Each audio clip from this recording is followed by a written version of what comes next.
to the Carrie Barrett Show. We've got a lot to talk about today, as we usually do, but it's great to have you with us, with me, on this Thursday morning. So I have a question for you. And by the way, don't forget to drop your comments and questions in the chat. I will answer them at the end. So today's topic may not necessarily seem like it's entirely relevant to what you do, but the concept is certainly relevant. So here's the sort of the premise. I'm going to ask you a question. You ever wonder what Nicole Kidman, Kim Basinger, Brad Pitt's another one, Shania Twain, Harrison Ford, what do they all have in common? And they're all household names, right? So they have these fantastic careers. They have had insane success as A-list stars, but they all share something that is very, very human. And no, it's not their amazing good looks either, but it is stage fright. Yeah, they're all afraid to be seen. Now, there's a little bit of give and take when it comes to, the A-list actors that we're talking about and what it is that they are actually afraid of. And that's what we're going to be diving in today. So these folks that I mentioned, and there's a few others that we'll talk about during the podcast, they're pros at slipping into their characters, right? When they're actually up on the silver screen, that they're fine with. They have these characters, or they have alter egos, if you will. We've all heard about Beyonce's, Tina Fey has one as well. But when it comes to being themselves, like on a talk show, for example, or doing an interview with someone, that is an entirely different ballgame. Not for everybody, but for the names that I mentioned. And there's a few others that are in there as well. Before we get to all of that, I'm Carrie Barrett. I'm your guide to leveling up your visibility and nailing those virtual communications and presentation skills. This is whether you're leading the boardroom or commanding the courtroom.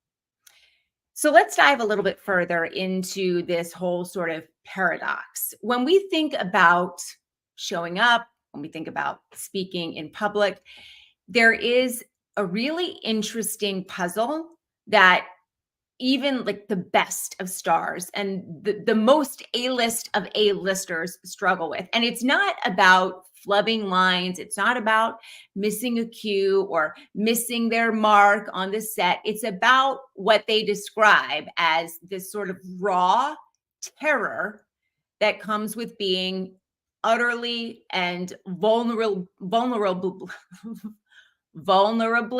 that's the word that I'm trying to say, themselves in front of a live audience without that sort of armor as their character or their alter ego. And that is something to a great degree that we all feel. Now, we may not feel it as extremely as they do, but whether we are stepping onto a stage or just presenting our ideas in a meeting, right, we feel that sort of vulnerability. And it's called stage fright. Most people hate public speaking, and the same applies to getting on camera. But here's the kicker to all of that.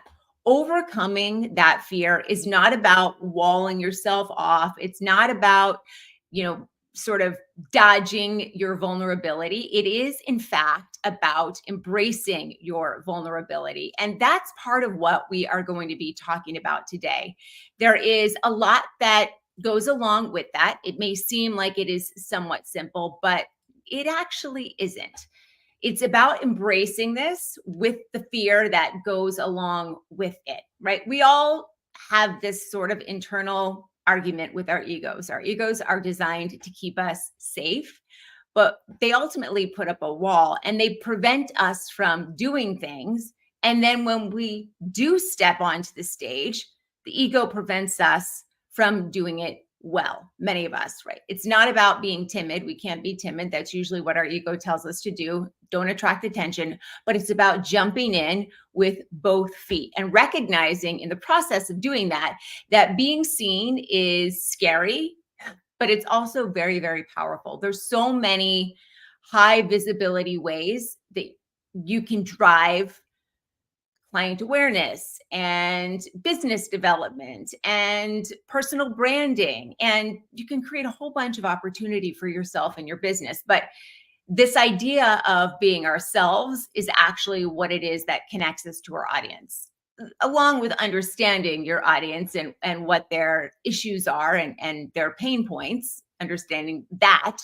But being yourself is also what draws us to them and them to us and us to one another. So that leads me to something that is called the actor's paradox. It is so common that there's actually a term for it. And it's what all of those people that I mentioned still struggle with. Excuse me while I get a little sip here.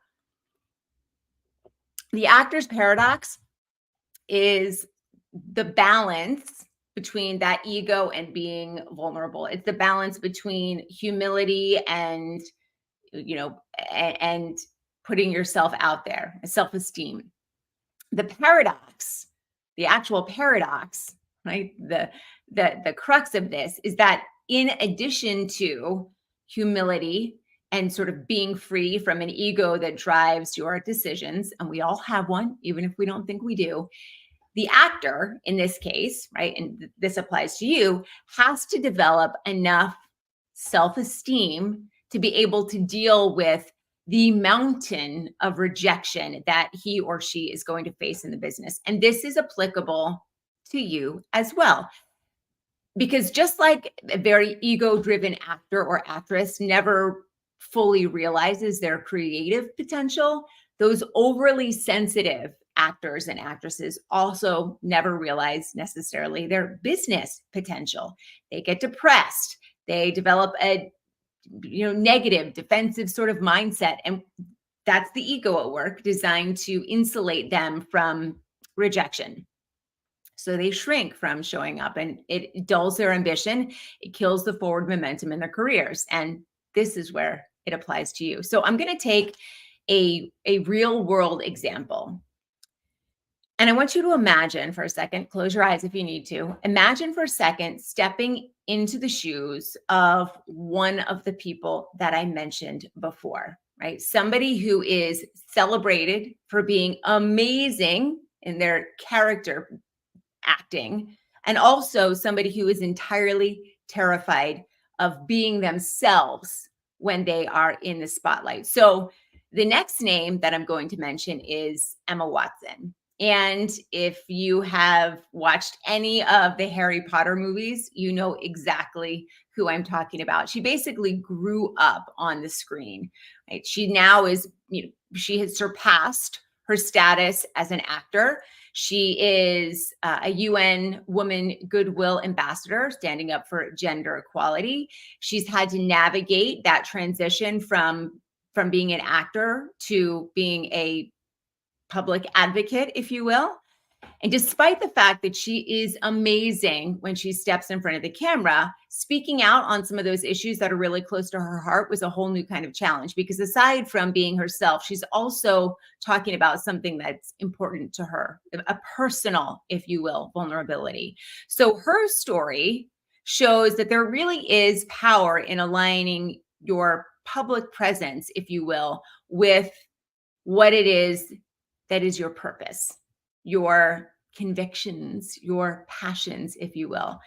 And this is a thought that is equally applicable to all of us, and myself included. I don't leave myself out of this at all, but Emma's initial hesitation is probably a good word to describe it. To speak publicly reminds us that we're not alone. We all deal with that. And that realization can be incredibly freeing, because when you see somebody up on the stage and when you see somebody in front of the camera or on the news talking about their subject matter expertise, they're all struggling with that.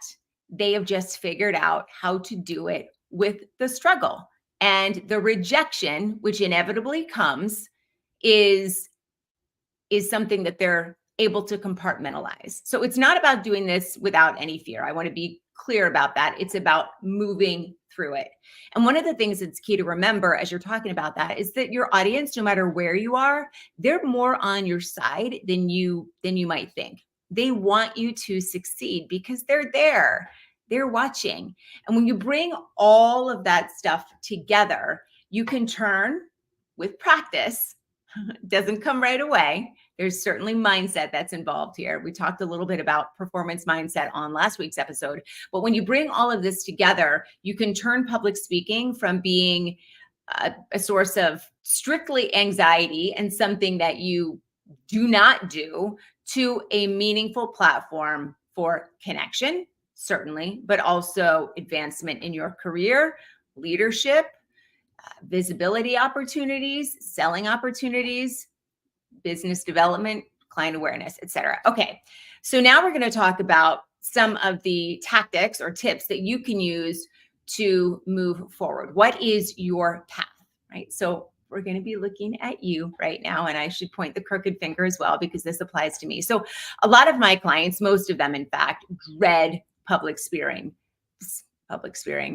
They definitely don't do public speaking, but they also dread public speaking, and they have avoided it as much as they can during the course of their career. And it has hamstrung or handicapped many of them. And even if they have succeeded, they have succeeded despite that fear, and there is more opportunity beyond it. So at the core of this fear is, for many of us, and it certainly applies to this actor's paradox concept that we've talked about, is that it's being seen for who you are without a character to shield you. So you get up on the stage or you start to record a video, and like I say this to myself every time I get up in front of a camera. I said it to myself before this episode. I'm saying it to myself now. You're so dumb. You're ruining a brand. Why are you doing this? Why are you getting up in front of people? But here is a mindset shift for you. Realizing that even the most esteemed actors and actresses, the most admired celebrities share these same fears. It's not, again, so much the absence of that fear, but how we move forward despite that, and understanding that vulnerability is a universal experience, right? The top CEOs, the big names, the household names, they all experience that. So it's not really a flaw. And if you understand that, it becomes a lot easier. Right? You're starting to think about the audience instead of yourself. And that radically changes how we approach public speaking, getting in front of a camera, etc. So a key tip for easing into public speaking, if you're going to take sort of small baby steps, is do it with a supportive audience where the stakes are lower. So perhaps that means sharing something that is personal or important to you. This particular tactic doesn't just build comfort with speaking, it builds confidence in your message, and it builds confidence in your voice. So something that I suggest doing to implement that practice is just opening up your phone and riffing into it every day for 30 to 60 seconds. And as you get more comfortable, you can expand. But look at this side of the lens, not this side of the lens, so that you don't get distracted, and riff about something. It doesn't have to be about work at all. It can be about your personal life, something you're doing that night. I don't know, the coffee that you are looking forward to getting in the morning, whatever it is, just because that is a very low stakes opportunity or situation. You don't ever have to post that. You don't ever have to publish it, but you can begin to talk about things that are personal to you and get more comfortable doing that in front of a lens. And then ultimately, of course, in front of a stage or on a stage as well. All right. So now we are going to talk about how you move beyond the fear and you start to develop some very personal or authentic ways to express yourself. So right now, we're going to get into the heart, if you will, of turning public speaking. And I want to be clear. When I say public speaking, I'm talking about anytime you are in front of an audience. So that means a webinar, that means a virtual or hybrid event, it means an in-person event, it means creating video or doing live streams or podcasts, it means media opportunities, it means all of those things. It could mean a client pitch or an investor pitch. So when I say public speaking, I'm using that as a catch-all phrase to apply to all of those opportunities for visibility and client awareness. So when we get into the heart of taking public speaking from this nerve-wracking experience or this, thing that you absolutely want to avoid at all costs, and when you're able to turn it into an opportunity for growth, it is fascinating how stories from people like Emma Watson, like Nicole Kidman, like Harrison Ford, and yes, many of my clients, many of you who've messaged me or emailed me and are looking for help, it is a universal journey, if you will, for all of us toward embracing who we are and being comfortable sharing it. So I want you to imagine this. Imagine that public speaking is not this big, scary monster. It is actually a chance, a golden chance, a great chance to share what is true to you and connect with others who probably feel exactly the same, and to grow from each one of those steps that you take. So that's a shift in perspective that takes you from dreading this opportunity and hindering your growth to embracing it. Right? Your audience isn't there to see you fail. They're actually rooting for you. So how do you move from that fear to being able to be yourself? So, of course, we say this all the time. I say this all the time. I beat this drum every single day, but I know most do not do it. And it's practice and preparation. Practice and preparation. That is it. Now, yes, there are absolutely skills that go into being a great presenter or great on camera or great on the stage. There is skill development. It's not just about practicing with whatever skills you have.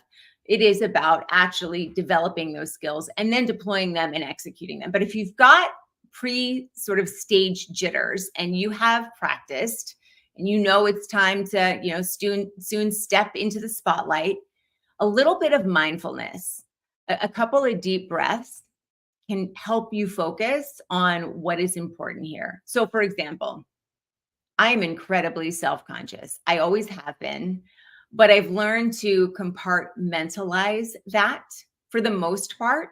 Or if I can't, if I start to deviate when I'm speaking, I've learned to put it aside as I'm speaking and continue on. So what are the hands-on strategies that help you with that outside of practice and preparation? Butterflies. Let's talk about those, because they're not only signs of nervousness, they're also signs of excitement, right? That adrenaline rush that you feel, maybe it doesn't hit until you're off the stage and you're in a safe space again, but that stuff is your body gearing up or recognizing that you're sharing something that's really cool, that's really important, that will help you and help the audience. And visualization, when you have those sort of pre-stage or pre-spotlight jitters, picturing a successful talk or a successful live stream or podcast or webinar or whatever it is, something that your audience is right there with you in, and they're nodding and they're smiling. Visualization is a game changer. And by the way, this doesn't just apply to speaking. We know that visualization applies to so many opportunities and situations in both our personal and professional life. So knowing your stuff obviously is crucial. You got to know it inside out. You got to know it like the back of your hand. Knowing that you know exactly what you're talking about is a huge confidence booster, right? It's like a quick shot of adrenaline. And practice is not just about getting everything right? There is skill development, as I mentioned, but it is also to a large degree about getting comfortable.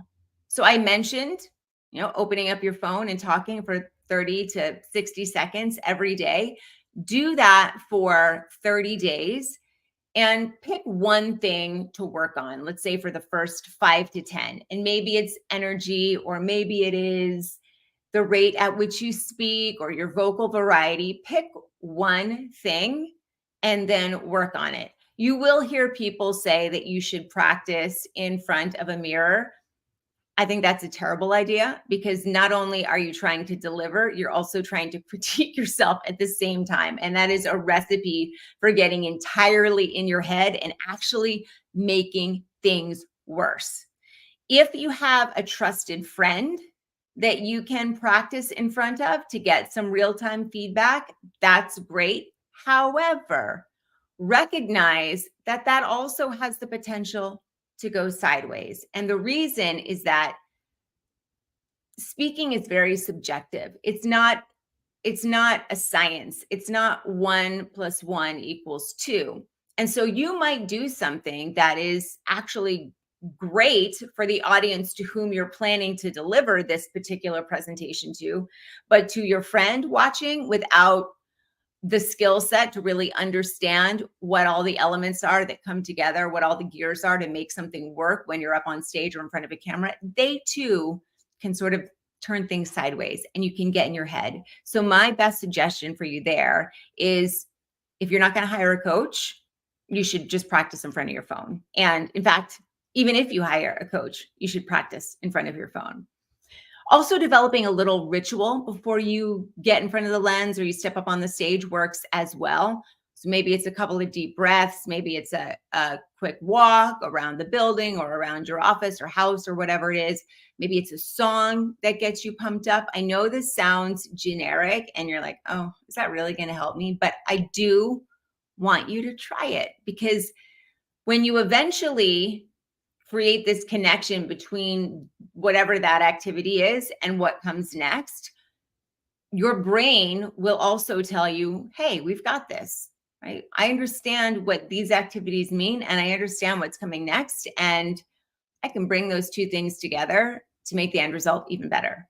And that is something that takes a while to do, but it is absolutely possible. We all have the ability to do this. I think that's one of the things that we sort of struggle with. We wonder if we have the ability, and you do. I promise you do.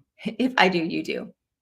When you're in front of the lens or you are in front of the stage, on the stage, there's a couple of things to remember there as well. And a lot of us get really caught up in the perfection thing. It's not about that. If you stumble, it's fine. If you mispronounce a word, heck, I've already done that like 10 times on this live stream. That's okay.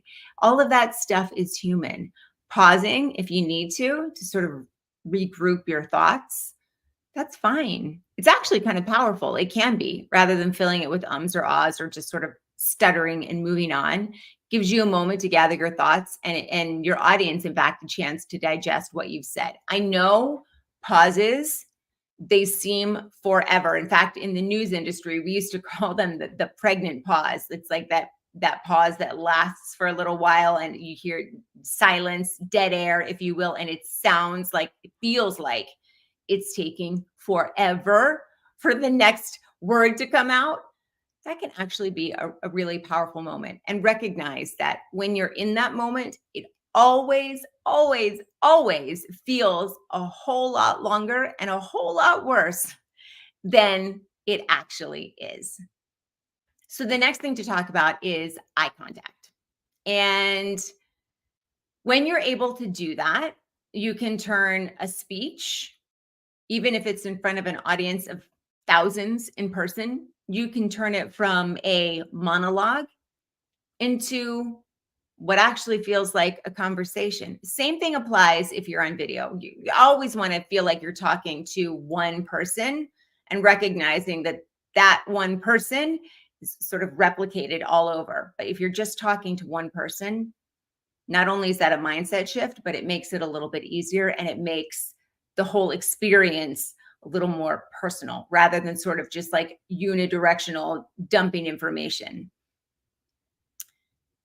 I guess what I want to say here is that in the long run, facing your fear in these sort of small, manageable steps, looking for constructive feedback, getting a coach, if you will, all of that not only up levels your skills and brings you to your end goal more quickly, but it diminishes the fear factor. And if you find that, anytime you get up on a stage or you speak in front of a camera, that fear is cramping your style. It's like not at all how you want to be in front of people. I'm going to say that sometimes there is a deep-seated fear that has to do with some sort of trauma or something that happened to you. In fact, most of our ego-driven decisions are based on either our reptilian brain or some sort of trauma that we experienced in the past that we're now looking to stay safe from. So I'm not a therapist. I'm a big advocate of them, though. If you find that this is more than just a mindset shift or skill development, then maybe that's something that you might want to consider to tackle some of those anxieties head on. And I will tell you, it is absolutely possible to tack them on. As I mentioned before, I'm terribly self-conscious. I used to be not only terrified, but really quite awful at speaking on a stage or in front of a lens. So I know if I can do it, you can do it, right? You have the ability, I promise you. And so even if big names like the ones we've been talking about, Emma Watson, Harrison Ford, even if they haven't really gotten over their fear of public speaking, and let's be very clear about it, that fear is judgment, rejection, failure. If I do any of those things or experience any of those things, it's going to confirm all of the horrible things that I have ever told myself about myself, right? That's generally where that fear lies. And sharing something that's very personal in a very personal sort of way, again, because speaking is not just science, it's art. So it's like music or a painting or a sculpture. It's very, very personal thing to share. And that makes it scary as well. You're not just getting up there or you're not just writing a white paper with data and statistics. That's not scary, right? In the way that this is. And it's because it's so personal. And unless we tackle it head on and we look at where that fear stems from, we don't realize how much we are handicapping ourselves by not tackling it, right? So those folks, again, the ones I mentioned before, Harrison Ford, Nicole Kidman, Shania Twain, they still have all of that fear. They've just learned to push through it because they've developed techniques to compartmentalize it. And they've also developed skills. So even if they are incredibly scared being themselves on the talk show, they still know how to deliver. And they can fall back on that sort of, putting the skills on autopilot, and then you're able to focus on the other stuff. So longer term strategies, I mentioned certainly getting a coach, obviously recording and watching yourself. Exposure therapy is basically where you are, at least in the context of public speaking, you're gradually exposing yourself to public speaking situations. So again, as I mentioned, starting with really low stakes environments, progressively working up to things that are larger or perhaps a little more formal, again, higher stakes. Consistently doing that, consistently exposing yourself desensitizes you to the fear. That's what the news did for me. I had to be on air every day. And so I was that's exposure therapy. It's also learning on the job. And there were lots of mistakes that I made, but it's exposure therapy and it makes that fear more manageable. So in sum, what I want you to take away from today's episode is that the fear of public speaking is getting over it specifically is something that is mindset and changing, making shifts there, but also it's practical strategies, right? So things you do before, during, after, it's skill development. It's practical things, tactical things that you do every single day. And you are gradually getting better at them. And you're gradually becoming more comfortable. But you're not ever going to fully get over it. And I want to make that very, very clear. And that's perfectly fine. Emma Watson, Harrison Ford, all the others I mentioned, they never fully got over it either. They just had the skills to deliver. And they had the skill set to be able to push through in those moments. I hope all of that made sense. I realize that we talked about a lot today, and I certainly know that as this was progressing, as we were discussing, the actor's paradox, if you will, it became more relevant to you, and you understand where you can bring in those strategies and how not tackling them actually really does hamstring you to a great degree in your ability to progress in your career. All right, coming up next week on the Carrie Barrett Show Live, developing a performance mindset. Right? This is one of the biggest shifts that people need to make. When you're speaking, you are not just a deliverer of information, you are performing it. Every time you're in front of an audience, you are giving a performance, right? So your audience is captivated. So I'll give a quick example. You're hosting a webinar. It is, let's say, a sales webinar, and you're looking to bring people not only to the webinar, but then also keep them in their seats throughout it. Because the real challenge is not just getting there, but keeping them there. And if you are awkward or uncomfortable, or oh my God, if you're boring, you might as well just give it up, hang it up. You have to be a performer. Okay. That is a huge mindset shift for most people, especially if you're in a more stoic or traditional industry. If you are in finance, if you are insurance, if you are in the legal industry, if you're a high level executive in a larger corporation, that is a huge shift for most people.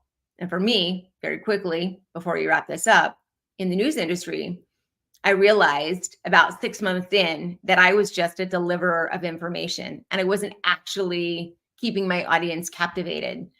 And that's when real changes started to happen for me. So understanding that difference and how to move into that mindset is what we're going to be tackling next week. Again, same time, same place. By the way, before we wrap this up, if you are interested in scheduling a free confident speaker strategy call, you can do so using my booking link, calendly.com/Carrie Barrett, confident on camera strategy call.